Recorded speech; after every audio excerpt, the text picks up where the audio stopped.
Up? Welcome to the Keys to Success. I am super excited for tonight's conversation. It is with one of my absolute favorite people in the world. She is a phenom of a person and a true one-on-one. Tonight we will be talking to activist and model Gia Love, who just joined us.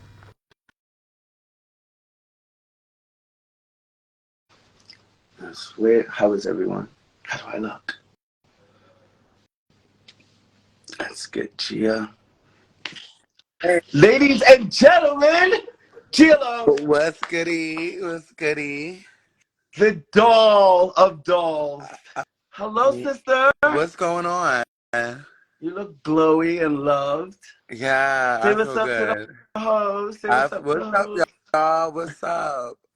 So, What's like I up? told y'all, this is one of my absolute favorite people in the world, Gia. You know, I absolutely adore and love you. I've been super excited. Like, you're one of the first chats that I literally had that I had to really sit in because it's like I know you so well, but there's so much that I don't know. So I literally had to bring all of that in. So welcome and thank you for doing I'm this. glad to be here.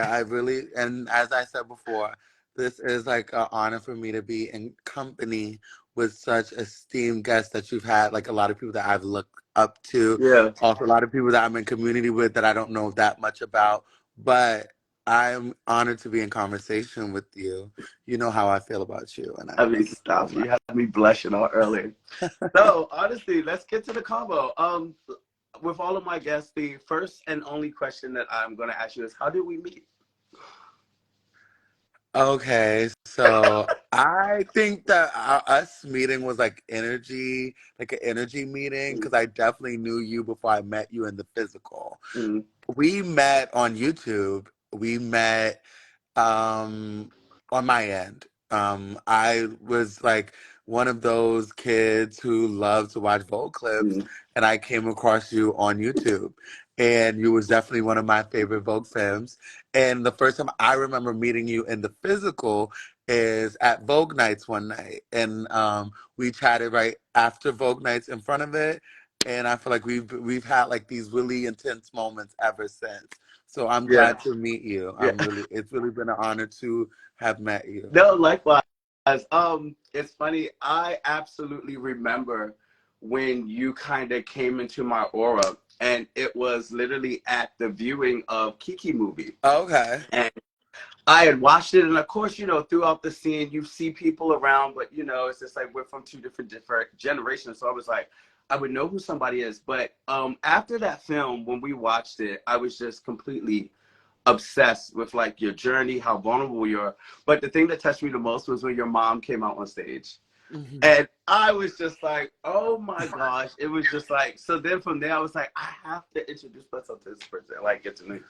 So like, was that from Kiki? How old were you when that was So filming? the first time we started filming the documentary, like I was, I believe, 19. But those clips didn't make the film. Mm, And I'm glad they didn't. But they took a different direction. And then like those clips started from like probably like 20 to like 25, I'm gonna say. Yeah. hmm Mhm. Was it did it affect anything like kind of transitioning in a public way? Because like the funny thing with film is like while you're doing it, it's very easy to sit in front of a camera, say whatever, Right. but you're also the thing with film is that we don't see it until it's done. Well, I could be honest. It was definitely like a lot of really mixed bag of feelings. I'm at a different place today than I was Oh then. well, So I think yeah. that at in that moment, I think I was thinking about how I would want to live my life, right? Like would I thought that I should have options about like the places that I could go and like how I want to experience the world. I think the beauty of transcending gender is that, you know, you can do and be what you want to be. And it is like oftentimes it comes from how you feel about yourself. And I wanted that experience. So there was times I was like, I'm a little concerned because I may not want to be a trans activist. And I know that this is what this is going to make me become. because I am speaking truth to power and experience. And then there were times where I was like, right on, like I want to be that. Hmm. And I think that I have understood the duality of that experience. And today, I think I would say that I definitely know that my experience in that, with respect to my transition, particularly, I think it's important that I documented that experience. I think a lot of trans women don't have an affirmative documentation of their experience, also in a way that um, people can relate to it. You know, like younger generations could be like, you know, this is the first thing I saw that that allowed me to see myself. Um, I will take that over trying to protect my identity and not sharing my story with the world. I Wow. will take being supportive and lending my story to community because I think it's worth it. There's so many beautiful people in the community that I have met that have been really moved by my story, so I'll share it. Yeah. Well, that's powerful. When you were going through that, why did you feel that activism was gonna like be hand in hand with your journey? Well, I truly believe like when particularly a black trans woman is walking out in these streets, and like when I walk in the streets, I cause a very You shake the uh, room, bitch. polarizing You conversation. shake the I think room. that a lot of times people see me and they want to absolutely fuck the shit out of me. A lot of people, girls, boys, everything. But then some people see me and they can't take me because of how I present. And I understand both of those worlds. And my goal in that experience is just to be myself. And I think that with me being myself, I am like actively in conversation and oftentimes in conflict with people and what they feel about the way they live their lives. But I'm willing to go through that experience, You feel like especially with people. it's like deflection? Um, I don't know. I think that I'm just a very unique being No, I meant from physically as like other well. people more so. Um, Like I don't the know. way I that think the that way it's that they about me. I think that it's about me. I do like, you know, one time I used to get so mad when people used to try me like people used to look at me crazy or like really, you know, be moved by my existence. I used to get so upset by that. But one time I came into Courtney's house and she was like, Gia, it's no shade. This is when I was a butch queen. She's like, Gia, it's no shade. You are 6'3", you have poom poom shorts on, and you have on boots to the knee and platinum and blonde hair. People Courtney's are like, no, going to what is stare at you. People are going to look at you. And ever since that, like that is something that like oftentimes plays in my head as I carry the weight of my experience and I also live in it, you know, because I think that is something, you know, even in that conversation and the back and forth I had with her, it was like it wasn't like I don't like I'm different. Like I'm just different and I need to embrace it. And that's what I try to yeah. do. Did it like did your powers enhance? Did you feel like You know, sometimes, but I'm a complicated, colorful person. yeah? So What's your some days I sign? can take it, some days I can take it, some days I can't. What's your Um sign? Cause your I'm a birthday's coming up. Sagittarius. I'm a Sagittarius, November 30th. What's Yeah, yours? I'm September 1st. Virgo. Uh-huh. Oh, you know what? That's why we get along. Shawnee was a Virgo. Bro. Yeah. So once you were in the journey now, and hmm you're in New York City. Where are you're from New York City? I'm from Yes. the Bronx. I'm from the Bronx. I was Come born in the on, Bronx. Boogie. I was born in the Bronx. Actually, I was born in Harlem. Most New York babies, uptown babies, were born in Harlem. I was born in Harlem, and then like my family's from well, like mostly from the Bronx. We're from like the South Bronx, Morrisania section, so like Forest Projects, like Prospect, like we're from where Terror Squad is from. So I'm Okay. like from that area. Like I used to grow up and I used to see Big Pun. I used to see like Cuban Link. I used to see Fat Joe. Like that was normal during Old Timers Day. Yeah. Yeah. I'm falling out at the boogie. So like once you had now you found yourself, you found Gia. But What was I Oh, wouldn't go say I ahead. found Gia. I think that Gia is a over ever evolving experience. Oh yeah. And like I find that even today and to these past weeks and the weeks that are Mm. coming, I am finding myself, I am a complicated Yeah, well, I individual. mean, people, everybody is. We're always on like a personal journey for ourselves, but like Yeah. in that identity way, though, you tapped into your magic. You know. Like in terms of like, well, well that also changed sometimes. Like, sometimes I'll be like, what is like I feel like I'm Gia, right? So I think that sometimes some my emotions change about things because I feel like a lot of the experience we have, a lot of them are put on us, right? Labels are put on us. Sometimes we feel forced to fit in certain boxes, Mhm. and like sometimes I fit in them and sometimes I don't. But I have grace for myself through both of those experiences, and like hopefully I can learn who I am along the way. Like I said, I'm a very colorful, complicated person, like a lot of people. Yeah. And I am learning about myself every day. And I'm actively in a healing journey to really, really, galvanize that learned behaviors that I need to because, Yeah. life gets tricky, really. Shout out to the healing scene. Shay, I believe in the healing scene. Let's see. I want What to do you heal. what do you personally? Because like we talk so much. What do you think is so complex about you? Um, I think that that's a great question. I That's what love we that do question. over here. That's the reason. That's a great question. I think that um I'm ooh, I think that like I think that I have to be a certain way to survive. You know what I mean? Mm, And I feel that's how I felt a lot, right? So I felt like, and I feel like sometimes like if I don't act a certain way or if I'm not a certain way, that I won't get to where I need to be. mm, And I don't believe that that is true. That is not true, mm. right? I think that, context is very important, where you are, how you feel. And I think that I am very much a mixy person and like my emotions and my feelings, how I feel about things. So Yeah. that's the complex part about me, right? I mean, that's when it becomes tricky because it's like, how do I feel? Right. And like, but I think that I know that I'm always in a search to find my feelings, Hmm. to explore my emotions. And work through things with myself or with other people. So, Yeah. uh, yeah. That makes sense. I mean, I think like any of us at any given time in our personal journeys, whether it be healing, coming through trauma, all of this kind of stuff, you do have to kind of sit and be aware of right where you are and Hmm. just what is happening right now, so that you know which direction, all that kind of stuff.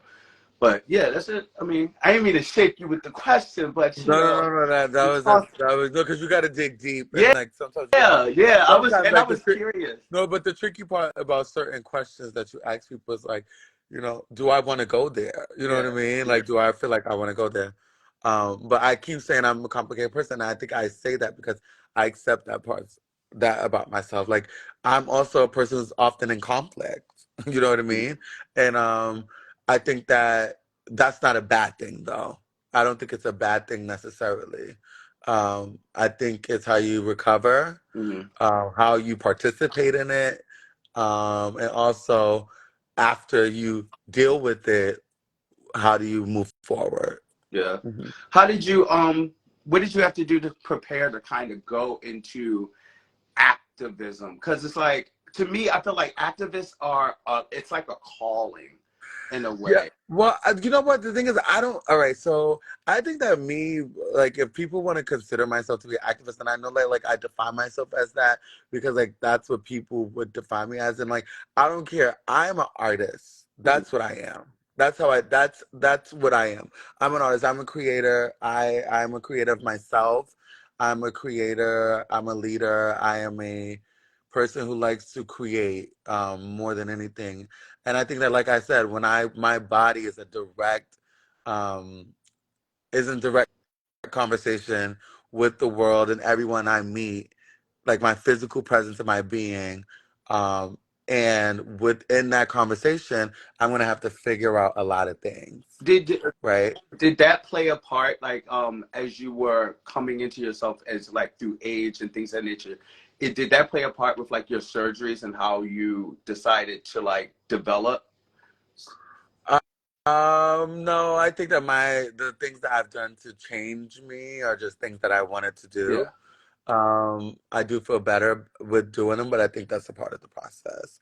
I think that um, sometimes it's a part of your experience and sometimes it's not. I Mm, don't think that for some people it makes or breaks you. But what I will say is that as a Black trans woman, there are expectations, and I was talking about this earlier at lunch. There are expectations as a Black woman that we have to um, that Black cis women have like they are expected like to participate in order to survive, and black trans women have those same not the same expectations, but expectations as women, that like there's the expectation that we must meet.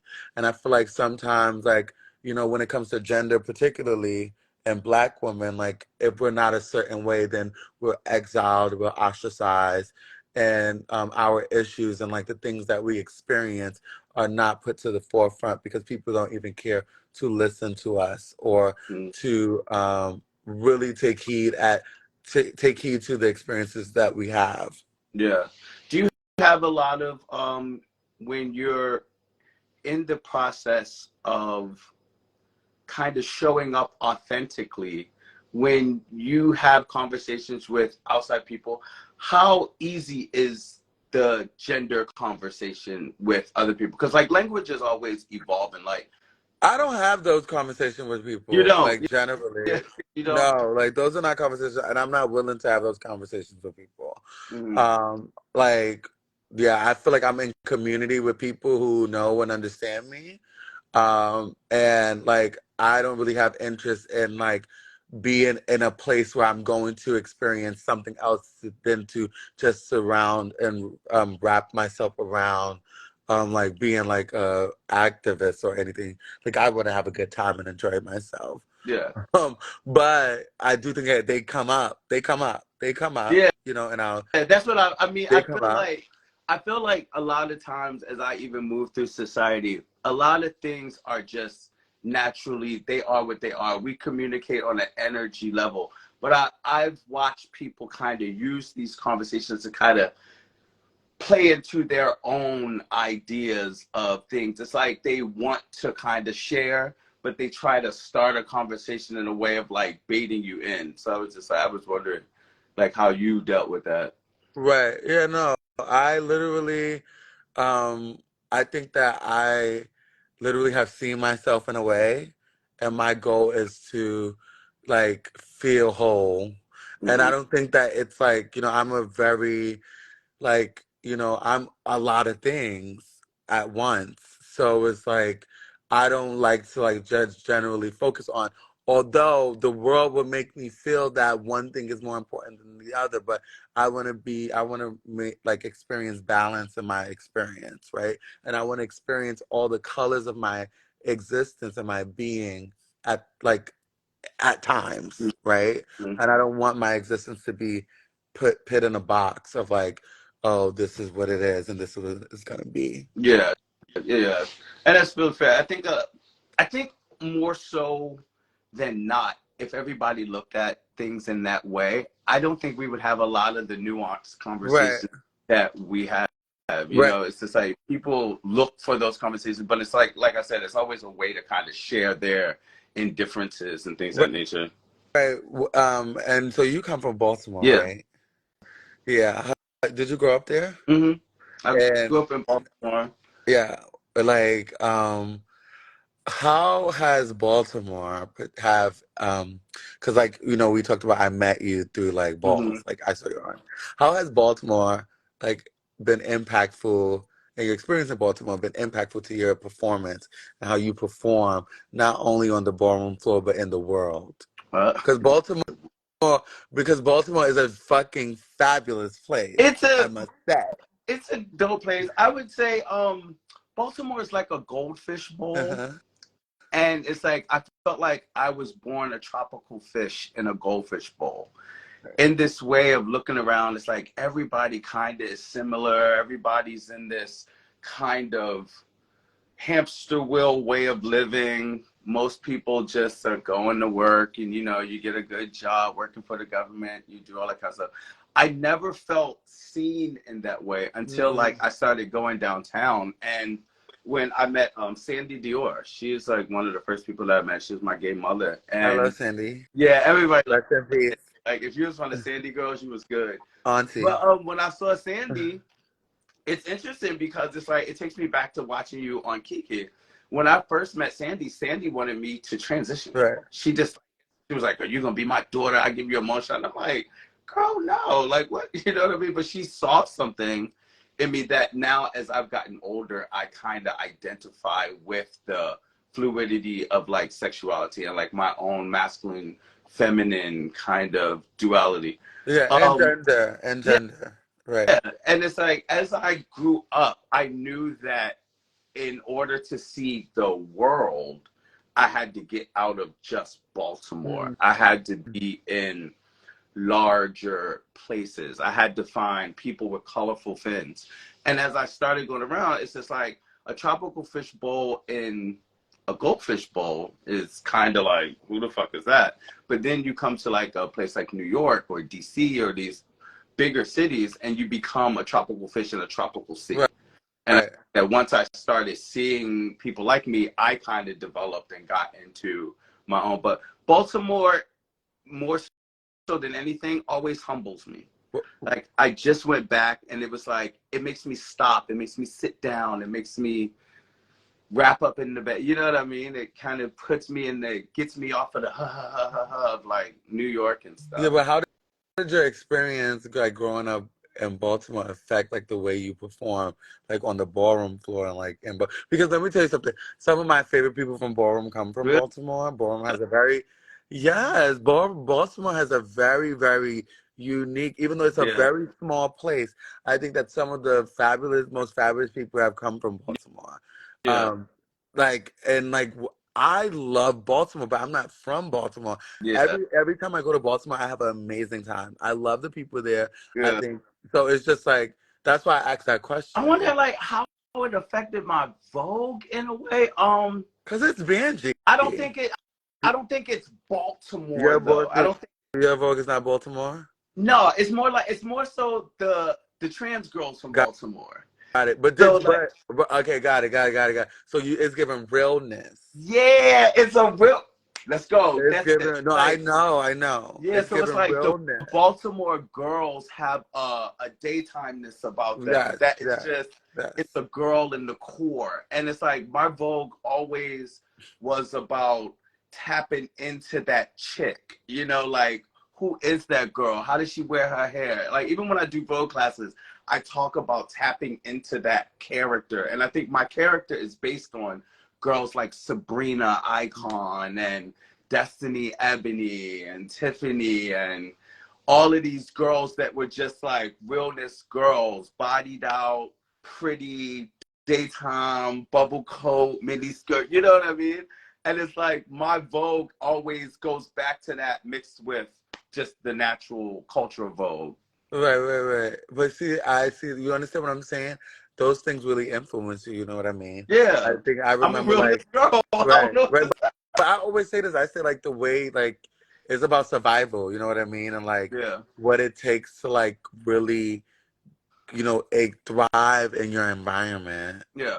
How um what is your disconnect with ballroom? There is a disconnect. There is a I know. disconnect. Right? Let's start there. There is a disconnect. Let's And start there. and honestly, there is a disconnect, and the disconnect comes from like basically when I started the scene, right?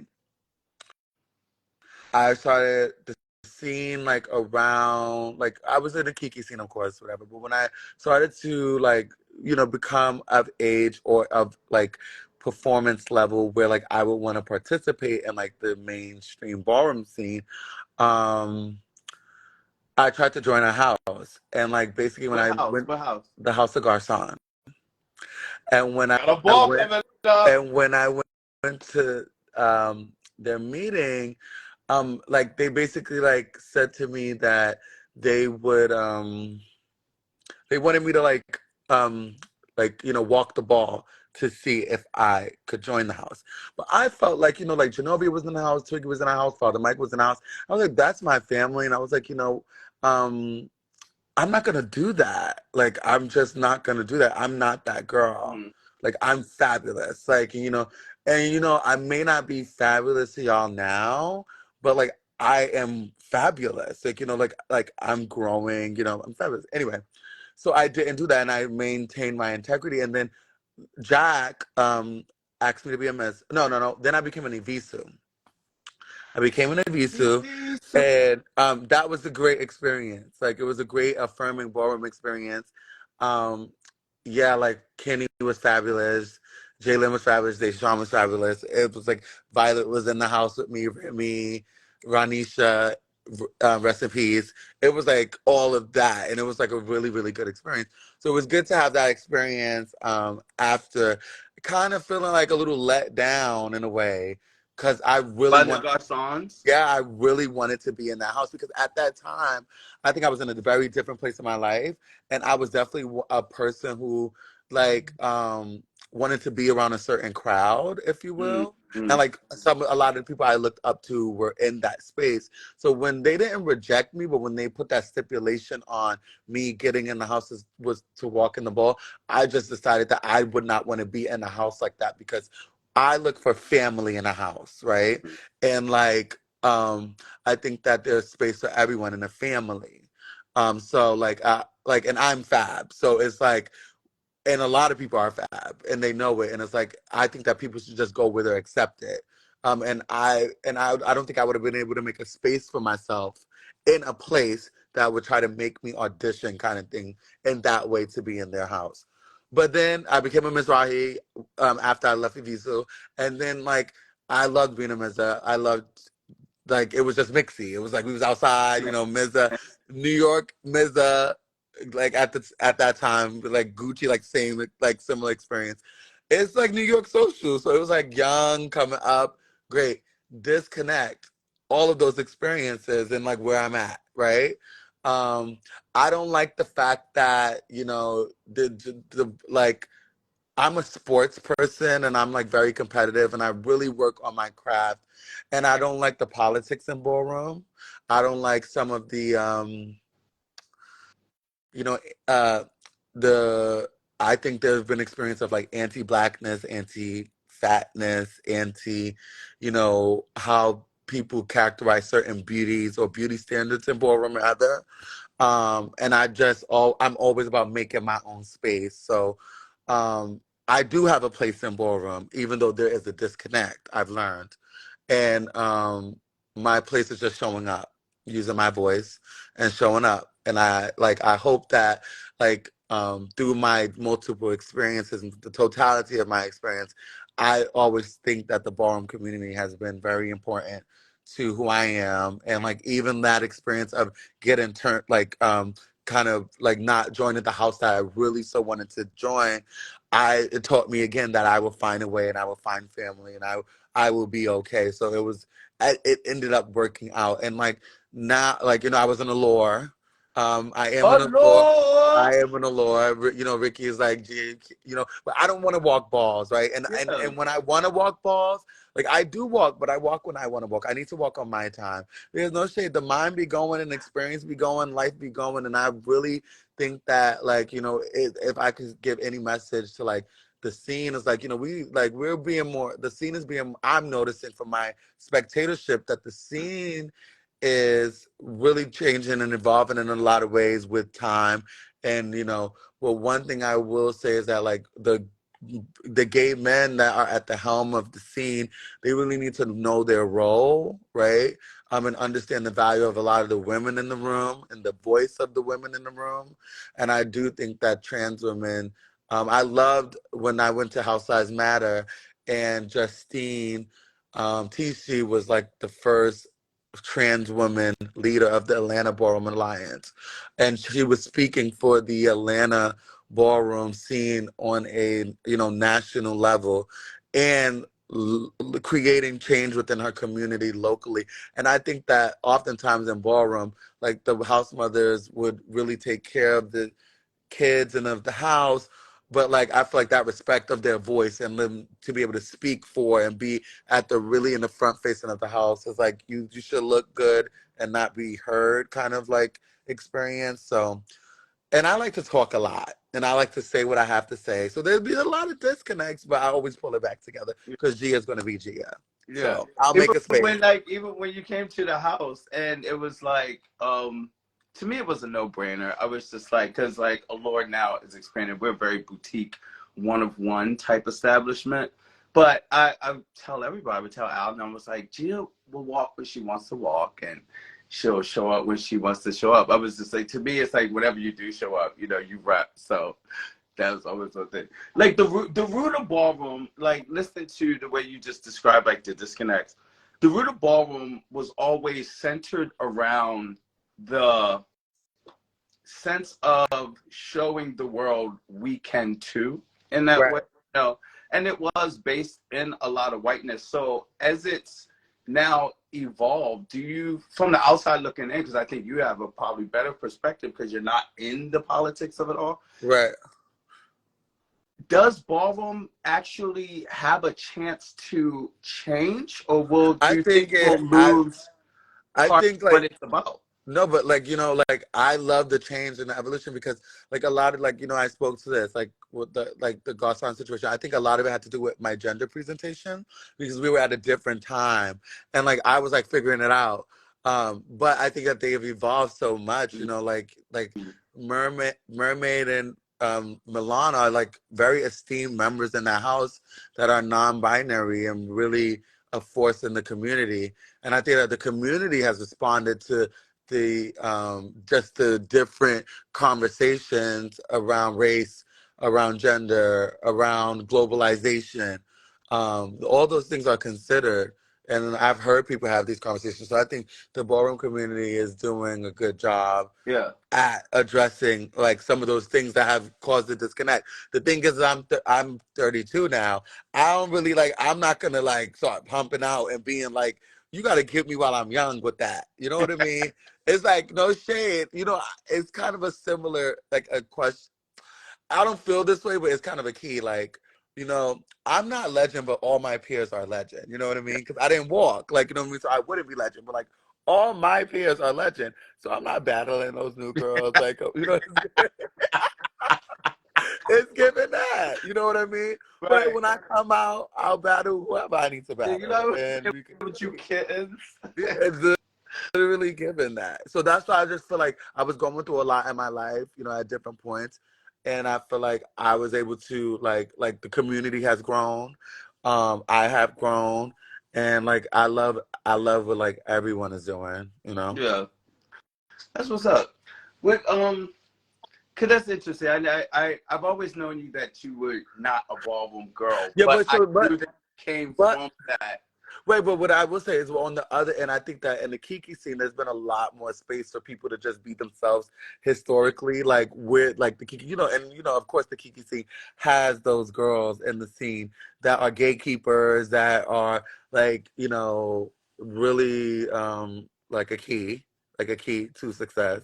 A lot of them, but Um, the Kiki scene just has oftentimes been a space like a more like to me more open space for like individuals, and I feel like the as we have grown as a community, like things have been learned from both sides, right?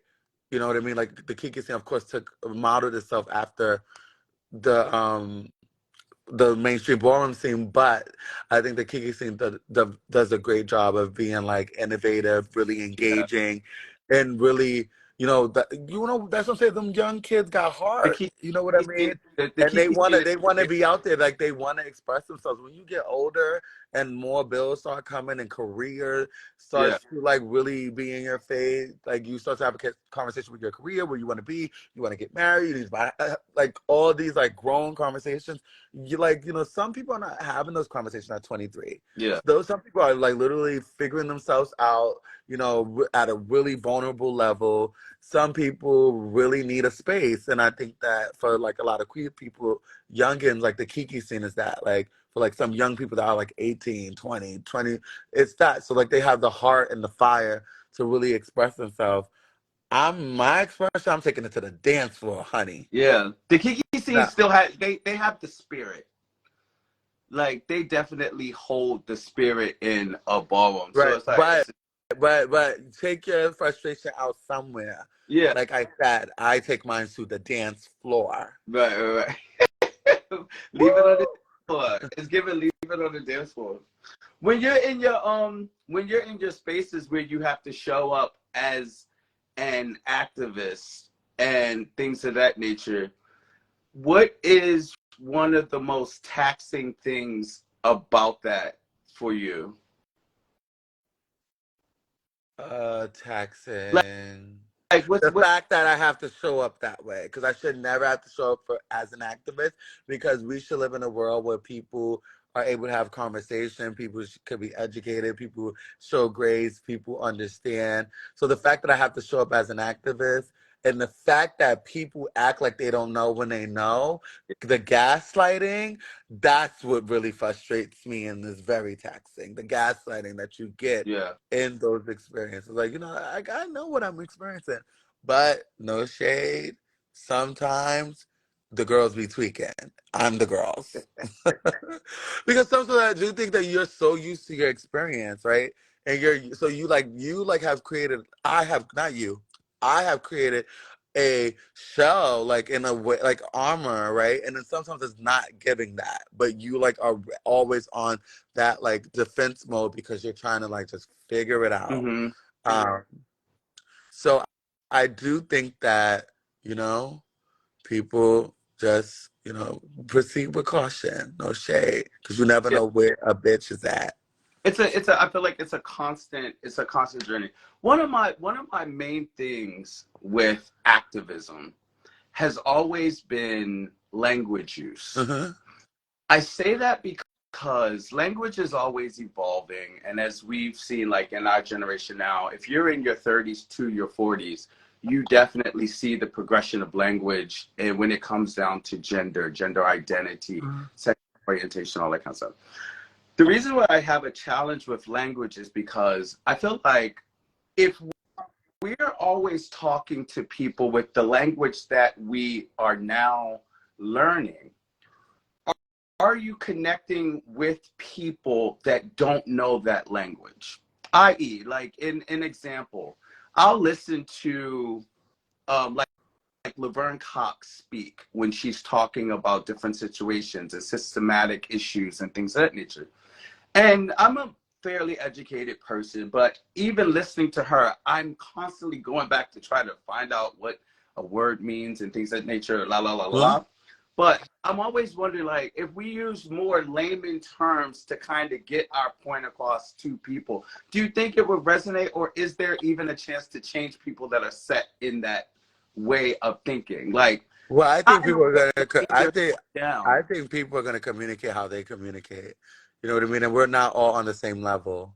Right, And right, right. some of us have like larger vocabularies, right? And some of us can draw very well. Mm-hmm. So I think that like if your talent is speaking eloquently, or your talent is writing a novel, you do what your talent is, right? In communicating your experience and how you so choose to communicate your experience. Now, with respect to language, I think that language is ever changing. Mm-hmm. Language is ever evolving. The way we speak today is not the way we spoke 20 Yeah. or 10 years ago, right? So if we're only going to behold certain, like, if we don't allow language the space to change, but we um, if we allow gender the space to change, but we don't allow the language the space to change, and we're not gracious and patient with that, then I think that there's some self work that needs to be done.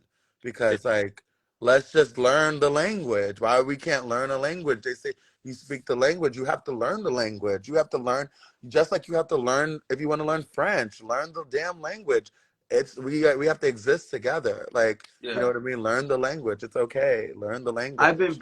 I over time I've had to do that work with myself to always be mindful of someone else and not be selfish in a way that like it's something that I can't be mindful of or do XYZ. And it was like I've been in Mm. spaces and my motto was always I would always think if I just call a person by their name, it would always be an easy way to respect the person. Right.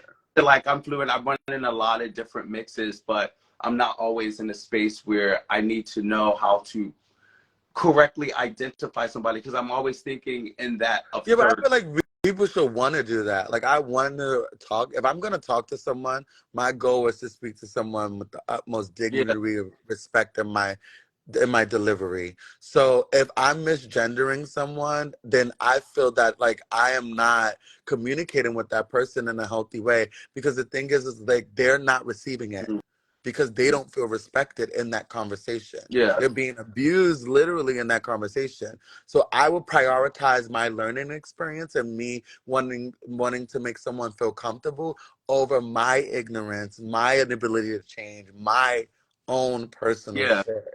Right? You have to get over And that. I say that because I appreciate knowing you for Hmm. that because it's like we've had several talks. It's like I can always come to you very kitchen table talk about like situations, things like that.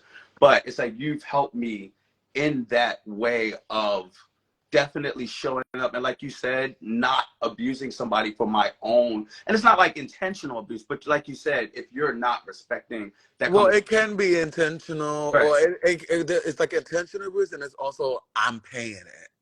right, And I feel like sometimes that I'm paying it is even yeah, worse that's because more it's intentional, like you're gonna like what you're gonna do is like, oh, you're gonna be a wolf in sheep's clothing, right? It's like, no, what are you giving? Like if you oh, so my eye is like really carrying, guys, and I think I'm going to the doctor tomorrow because I think I have like a little eye infection. what's It's been like mucus, like thick mucus has been like I'm coming. like looking in the camera like No, I I can know. It's like all day, like, and it's like, oh mm, my God, I'm so sorry. But no, you're it's like a little pain in my eye as well. good. But anyway, I just feel like we have to, and like people make jokes, you know what I mean? It's funny. I think at the end of the day, like I just want to have a respectful encounter with people. And then sometimes humor gets in the way, shade gets in the way, the girls get in the way. At the end of the day, it's like, let's have respectful encounters Yeah, and like be open to feedback. Like be open to hear that you misgendered me. I don't like the way that makes me feel. What are you going to do about that? Okay, I'm going to practice not misgendering you. I am sorry for misgendering mm, you. Move on.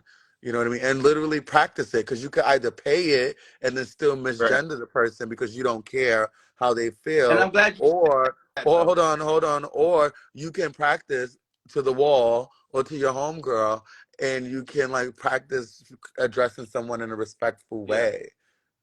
I'm glad you said that because there is a big difference Why with Barbie and Honey came on at the same time? Big key. there's five Work twins. five. Work twins. It really is a difference with somebody that's making the Oh effort and my somebody that's God. paid. It's Oh, a difference. I'm so sorry. I'm gagging at this eye. You're fine. Damn. Okay. Is it Ooh. my beauty? Yeah. No, you're sitting. I am sitting. You're like, Has anybody had to has anybody ever had to check you like get you together like not see it a lot of people. Yeah. A lot of people. for real? I'm not gonna lie. I'm gonna be honest. I do get checked. A lot of times it's hard for you to check me like while we're together. Uh-huh. I'm the type of person who gets. I like think about it later. I'm like, oh, bitch, they tore me up. But why They're though? right. What would happen? What do you mean? Like what? Give me an instance where somebody had to like check you, like bitch, you're not seeing me. What's up? Stop playing with me, kind of Uh, thing. let me think. Let me think. Let me think. Also, Let me think. Hold so on. think I gotta think of. I of gotta think of like a time. Like. I know I've been checked but where before. I'm was not, and sometimes I am resistant of being checked, but not about things about who people are or like stuff like that. That is more like interpersonal, mm, like it was disagreements and stuff like that. But like not. it wasn't a time where there was like a learning experience from it or something. Yeah, like all right. We grew up in a very transphobic. First of all, why did I go high like that?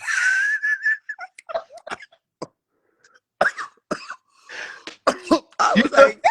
I was like, you thought she was on one of your podcasts. You're like, honestly, I I was like, no, but basically, yeah, I've been checked before. I definitely been checked before. I'm not perfect, and like the thing is um, like I'm open to being checked. Like I'm not like sometimes I am wrong, right? know. Like I am wrong, and I will sit with myself and figure out those moments and hopefully grow and learn from them. But you're so vulnerable with your process. Well, right now I'm being really vulnerable and exposed. I had a really I would say speaking about it today, like I had an unbalanced year. Mm-hmm. Like a lot, like literally really unbalanced, and I like it was so unbalanced to the point of instability, and basically like I'm literally feeling good about myself and feeling good about like just like Yeah. healing. I'm feeling good about like accepting, because like sometimes like you may in relationships with people, and like you may not have the chance to speak to them again, and that is okay, right? Whether you sever it or they sever it. But at least you could like learn from like hold yourself accountable and learn from it and Mm-hmm. then grow. And hopefully, be aware of those things in other relationships. I'm trying not to hold on to things. Some things are hard to let go, but I'm trying to like really have a lot of conversations with myself so that I could be a better Yeah. person. I wanted to tap into that part like during part two. I was going into matters of the heart and all of that kind of stuff. Okay, yeah. You was like, Joe, like, Okay, I damn. feeling better. No, it's just like yeah, it's like You oh wouldn't do this to Connie Chung. You wouldn't do this to Oprah. no, you know what? Honestly, I'm a human being. You know what I mean? So it's like my eye. It's like something's going on with my eye. But I just been like giving this all day. I've been busy for the. I think I need to sleep, but Mm-hmm. I did sleep a bit. Oh, wait. When did right before we break, when did you find modeling? So I found modeling growing up, like always wanting to be a model. Mm-hmm. Literally, like always wanting to be a performer, always wanting to be an actress, be a singer, like be a star. I wanted to be in front of the camera and create um, that imagery always. And I've gone a lot of places, and I'm so happy that it found me again. It found me from a place of like, being in a circumstance in a situation like that I couldn't control, like, the life I was born into, but aspiring to be more and like a willingness to be seen and be seen in a big way. Mm-hmm. And I literally, um, I remember this is like this full circle moment for me because basically I was working at Columbia University, and um, I was working on a research study there, and the my agent Jane wrote me on Instagram and was like, "I want you to come to a casting call for an agency." And I wasn't unfamiliar with being in front of the camera. As we talked about, I was in Kiki the documentary, um, and I've been like in like spaces like the ballroom scene, like large spaces of popularity. I was Mother Juicy Couture. So I've been like in those spaces and have had influence and a voice particularly. But like when she wrote me, it was like, oh my God, like I can really like she sees it because I see it. Like no shade. I see it, both. Like I see it, and I always seen it. So when I went to that casting call, they wanted to sign me. And they signed me. So basically, like once I became under signed with their agency, I just started to develop myself into a model. Mhm. And so it was like, but the full circle moment came when like Genovia, she loves watching like fashion shows. Like Genovia is up on what is in season. Genovia knows her fashions. Okay, Love my you. girl watched those shows. Mhm. Anyway, so basically we watch it, we sit in there. This is at the beginning of when I started to model. We're sitting there talking and we're sitting there and then she goes, I go, Genovia, like, how did you find out about this channel to watch? When did you start watching these shows? Like, I need to start watching these shows. Like, I need to know about the fashion industry and just know about clothes more and stuff like that, and just be able to be in conversation with fashion. And she goes, Gia, like you are the one who taught me about these videos in high school. Mhm. And I was like, oh my God, I forgot I was into fashion. You forgot I that you would have to. literally forgot. Like I forgot that this was like something that like I always, like I even studied fashion in college, right? Hmm. I forgot because I was so worried about surviving, so worried about finding myself, so worried about being a woman, so worried about that I forgot about like other things that I enjoyed. And that's why at the top of the conversation, I was like, like, yes, activism is important to me. It's how I exist. But like me being a trans woman is not the only thing or the top priority in my experience in my existence. It is very colorful, beautiful, and it is sometimes the thing I feel like I experience the most in this world for me. But I am like, I do a lot. Hmm. And I've been able to use modeling as a platform to share my story more and more. Also lend my voice and lend my activism to the beauty conversation. I think that as a trans woman, like I got makeup on right now, but I typically don't wear makeup and I don't look far from this, right? Um, but like I look great, you know what I mean? And I'm and I like embrace myself and um, like I just want no, I want to just provide, like I said, I like multiple narratives. And when I was growing up as a trans woman, there was like one or two Hmm. narratives. And I think that I blur a lot of those lines. And I Yeah. like to be in that conversation of like, oh, you could be here, you could be there, you could be everywhere. You could give conservative Columbia coverage, Kind. or you can give like artists, Yeah. creator, room shaker Yeah. vibes, I you want to know? actually in the next part, we're gonna dive into like the modeling aspect, the beauty standards and stuff of that nature. Right. Yeah, and So I'm gonna get this out I was together. getting I'm ready to say we're gonna take a break, pay some sponsors. We're gonna get you some eye drops. we're gonna and we're gonna see you guys back at the top of the hour. We're coming back with Gia Love. okay, babe. Uh, 5, Part two. 2.